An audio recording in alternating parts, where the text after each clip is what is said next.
Hey, Dylan here from Hanover MES. I want to show off a detailed view of our demo we built with Ignition here. This is Tulip embedded within Inductive Automation Ignition, an example of an extruder machine. Tulip work instructions on the left. We're talking to an ERP here. We're pulling work orders in progress. The operator can set up this machine. They can walk through videos, PDFs, connect to tools. They can get live data from the machine. You can scan it with your phone and take pictures and document operations around that machine as you set it up.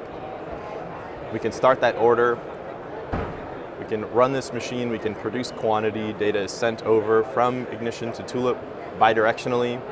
When alarms are set off on that machine, we can dynamically take feedback from that and guide the operator to alerting supervisor to solving those problems quickly. We can report issues, etc.